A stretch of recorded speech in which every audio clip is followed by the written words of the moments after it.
Ravite Wellness Center, one-stop permanent solution for chronic diseases with integrated treatment. Taluri Rameshwari అంటే Telugu cinema తొలి అడుగుల నాటి నుంచి మీరు ఇండస్ట్రీలో ఉన్నారు, సినిమాలు చేశారు. మీరు చేసిన సీతామహాలక్ష్మి సినిమా అక్కడి నుంచి చాలా సంవత్సరాల తర్వాత నిజం సినిమాలో కనిపించారు. అక్కడి నుంచి చాలా సంవత్సరాల తర్వాత మళ్ళీ దేవరలో కనిపించారు. మీరు కనిపించేది ప్రతి 20 ఏళ్ళకి ఒక్కసారైనా మీ క్యారెక్టర్స్ ఇచ్చే ఇంపాక్ట్ అది కొన్ని తరాల మీద అలాగే ఉండిపోతుంటుంది. మీకు ఒక రియల్ టైం ఎక్స్పీరియన్స్ చెప్పాలి. ఈ ఇంటర్వ్యూకి నేను వస్తున్నప్పుడు మా అమ్మకి ఫోన్ చేశాను. మా అమ్మ వయసు కూడా ఒక 60 ఏళ్ళు ఉంటాయి. ఇలా రామేశ్వర్ గారిని కలుస్తున్నాను, ఈరోజు వారితో ఇంటర్వ్యూ ఉందంటే మా అమ్మ ఒక మాట అన్నారు. చాలా నా చిన్న వయసులో నేను సీతామహాలక్ష్మి సినిమా చూశాను, చాలా గొప్ప సినిమా, నాకు చాలా బాగా నచ్చింది. అలాంటి ఆమెని నా కొడుకు ఎదురుగా కూర్చొని ఇంటర్వ్యూ చేస్తాను నేను ఎప్పుడు అనుకోలేదురా, ఇది నీకు దక్కిన అదృష్టం అని నేను నిజంగా అదృష్టంగానే భావిస్తున్నాను. ఇంటర్వ్యూలోకి వెళ్ళే ముందు మిమ్మల్ని చాలామంది ఇంటర్వ్యూ ఇలాగే స్టార్ట్ చేసి ఉంటారు, నేను కూడా అలాగే స్టార్ట్ చేస్తున్నాను. సీతామహాలక్ష్మిలో నా పాట ఒక్కసారి మీ నోటి నుంచి వింటే మనం ఇంటర్వ్యూలోకి వెళ్తాం. నా నోటి నుంచి వింటే పాపం సుశీల్ గారు ఏమవుతుందో ఏమిటో వాళ్ళకి. కానీ మీరు అడిగారు కాబట్టి నాకు ఎంత ఏజ్ వచ్చినా సరే భయం లేదు. నా గురించి ఎవరు ఏమనుకుంటారు, నేను సరిగ్గా పాడకపోతే నా గురించి నేను ఎట్లాగో పాట కాదు కదా, నేను సరిగ్గా పాడకపోతే మాత్రం ఎవరికేం పోద్ది, కాబట్టి పాడేస్తా. సీతాలు సింగారం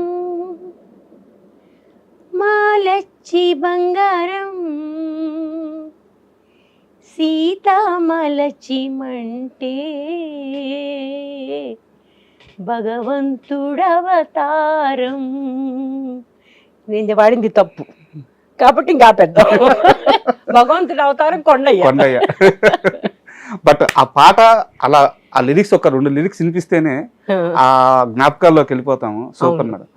అండ్ ఫస్ట్ మనం సీతామహాలక్ష్మి సినిమాతోనే మొదలు పెడదాము. సినిమా స్టార్టింగ్ ఒక సీన్ ఉంటుంది మేడం, మీరు ఆ స్టేజ్ మీదకి హీరోయిన్గా వస్తారు, ఆ కార్యక్రమం జరగద్ది, మీరు బహుమతి ఏదో ఇస్తారు, వెళ్ళిపోతారు. చంద్రమోహన్ గారు మాత్రం దూరంగా అలా మీ దగ్గరికి రాకుండా దూరంగా తిరుగుతూ ఉంటారు. ఫంక్షన్ అంతా అయిపోయిన తర్వాత ఆయన అక్కడ మాలన్నీ తీస్తా చాలా కింద డయాస్ మీద ఉంటారు, మీరు అక్కడ బాల్కనీలో నుంచి దిగుతా వస్తుంటారు. అంటే ఆ షాట్ ఎలా ఉందంటే ఆయన అక్కడే ఉండిపోయాడు, మీరు కెరీర్లో చాలా ఎత్తుకి ఎదిగిపోయాడు, ఆ ఎత్తులో మీరున్నారు. బట్ ఆ ఎత్తు నుంచి ఆయన కోసం మళ్ళీ స్టెప్స్ దిగుతున్నారు అక్కడ మీరు. అంటే ఒక్క ఫ్రేమ్లో ఒక్క షాట్లో సీతామహాలక్ష్మి కథ మొత్తం చూపించేశారు. అది విశ్వనాథ్ గారిలో ఉండేది అదే. చాలా సింప్లిసిటీలో ఆయన కథ సారాంశం తీసుకొచ్చేవాడు. ఆయనలో ఉండే గొప్పతనం అది. అటు నేను ఆయనతో పనిచేస్తున్నప్పుడు బహుశా నాకు అప్పుడప్పుడు అనిపించేది, ఆయన ఇప్పుడు చీరల గురించి చూసారు, ఈ చీర బాగానే ఉంటుందా సార్ అనేవాడిని అడిగితే నాకేం తెలుసు అనేవాడు ఆయన. I used to find it very strange. ఎందుకంటే నా మొట్టమొదటి డైరెక్టర్ ఉన్నాడు లీక్ టండన్, ఆయన నేను కట్టుకున్న ప్రతి చీర అన్నీ ఆయనే చూసుకునేవాడు. నాకు ఇది అనిపించేది, ఇదేంటి ఈయన పట్టించుకోవట్లేదు. But for him that was not important. ఇది black and white cinema. For him what was important is to establish those characters and the relationship that has gone bad. Madam. That was more important. So I think he knew exactly what he was doing. And thank God, because I don't think we knew what we were doing. And ఆ సినిమాలో కొన్ని characters ఉంటాయి madam. Chandramohan గారి character అంటే మామూలుగా ఇది నేను బయట విన్నాను, నేను ఇంటర్వ్యూలో కూడా చెప్తున్నాను.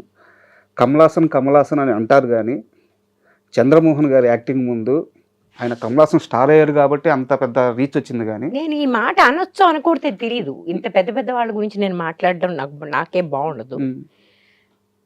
నేను ఆయనతో కంపేర్ అనే మాట లేదు, కానీ ఐ ఆల్వేస్ సెడ్ చంద్రమోహన్ గారు అంత under rated but most efficient. అంటే ఎఫిషియన్సీ ఇస్ అనదర్ థింగ్. అసలు ఆయన ఏం చేసినా సరే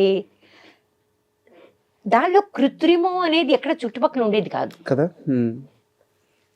ఆ సినిమాలో అలా ఉన్నాడు. ఆయన మొట్టమొదటి సినిమా రంగులు రాట్నం, మేము బాగా చిన్నపిల్లలు అప్పటికి. ఆ టైంకి మాకు ఆ టైంలో ఎవరు ఎంత మంచి యాక్టర్ అని తెలిసేంత ఊహ లేదు. అయినా సరే ఈయనేమిటో నచ్చాడు మాకు. ఈయనే కాదు, వాణిశ్రీ గారు చాలా నచ్చింది దానిలో మాకు. సో దీస్ ఆర్ ఈ నిజంగా వీళ్ళు ఆనిముచ్చాడు వీళ్ళిద్దరు కూడా. వాణిశ్రీ గారికి కూడా నేను అంతే ఇచ్చేస్తాను నేను. ఆయన పోయినప్పుడు కూడా చాలా మంది నన్ను అడిగారు. I said he was one of the best correct. Best అనే వాళ్ళ కంటే కూడా ఇంకొంచెం పైన ఉన్నాడు ఆయన. అన్ఫార్చునేట్లీ ఆయనకి రావాల్సిన క్రెడిట్ రాలేదు. It's sad.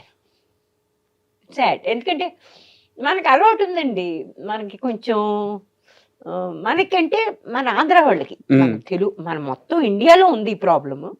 ఆంధ్ర వాళ్ళకి కొంచెం ఎక్కువ ఉంది. ఏంటంటే షో ఆఫ్ చేసేవాడని మనం కొంచెం ఎందుకో ఎక్కువ గమనిస్తాం. వాళ్ళని మనం కొంచెం ఎక్కువగా అబ్బా మనకి అందరూ రాజ్ కపూర్ ఉండాలి, సంజీవ్ కుమార్ లాంటి వాళ్ళు మనకి కొంచెం అంటే ఆ వాళ్ళతో పనిచేసిన వాళ్ళకి వాళ్ళ విలువ తెలుస్తుంది.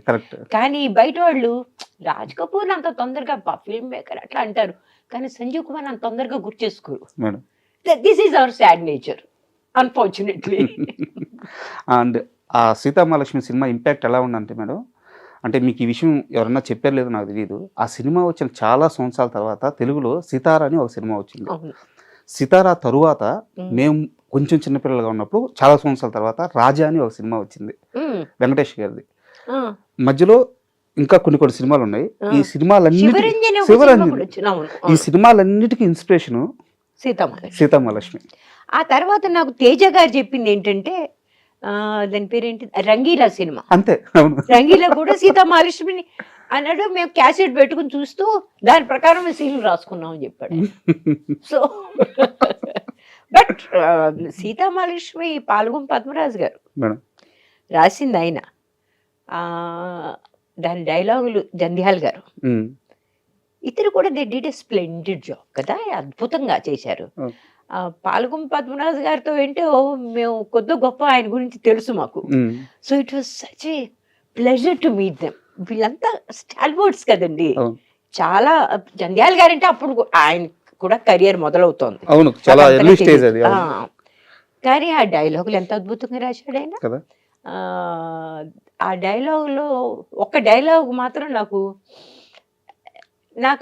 ఇప్పుడు కూడా నాకు సీన్ చేసేటప్పుడు ఎవరు నన్ను అమ్మ ఈ సీన్లో మనం కొంచెం సిగ్గుపడాలి అంట అనుకోండి, నాకు రాదు, సిగ్గుపడ్డం చేత కాదు. ఇంకోటి ఏంటంటే అనవసరంగా ఎక్కిళ్ళు పెట్టి ఏడవమంటారు, అట్లాంటివి చేత కాదు నాకు. దానిలో అట్లా ఏడవాలి, అలా ఏడమని చెప్పారు. నాకు స్టక్ అయిపోయాను. నేను న్యాచురల్గా చేయమంటే ఎంత ఎమోషనల్గా నేను చేయగలను. ఆ ఎక్కిలి పెట్టేయడం జనరల్గా మీరు గమనించారో లేదో, మనం ఎవరు కూడా మామూలుగా అలా ఏడము, సినిమాలోనే ఏడుస్తారు. సరే విశ్వనాథ్ గారు వచ్చి కాస్త కృత్రిమంగా చెయ్యాలి మరి అప్పుడప్పుడు, మరి అంత న్యాచురల్ వెళ్ళిపోదాం ట్రై చేయకు నువ్వు అని ఆయన నాతోటి కాస్త కళ్ళల్లో కాస్త గ్లిసరిన్ వేసుకుని కాస్త అట్లా అనేసి, ఎందుకంటే మన ఆడియన్స్ అట్లాంటివి ఎక్స్పెక్ట్ చేస్తారు అని నెమ్మదిగా చెప్పి నాతో చేయించేశారు. But I used to feel very bad, ఏంటి మనం ఇంత అన్యాచురల్గా చేస్తున్నాం ఆ రకంగా. ఎందుకంటే కొంచెం ఫిల్మ్ ఇన్స్టిట్యూట్ మెథడ్ యాక్టింగ్ అవి మీకు మెథడ్ యాక్టింగ్ లేదు నాలో, instinctive. I'm not a method actors. కానీ ఒక్కసారి నా క్యారెక్టర్ చెప్తే ఆ క్యారెక్టర్ నాలో వచ్చేస్తుంది. నేను దానికోసం ఒక 5-6 రోజులు ట్రై చేయనక్కర్లేదు. Just 1 or 2 hours. That's all I need.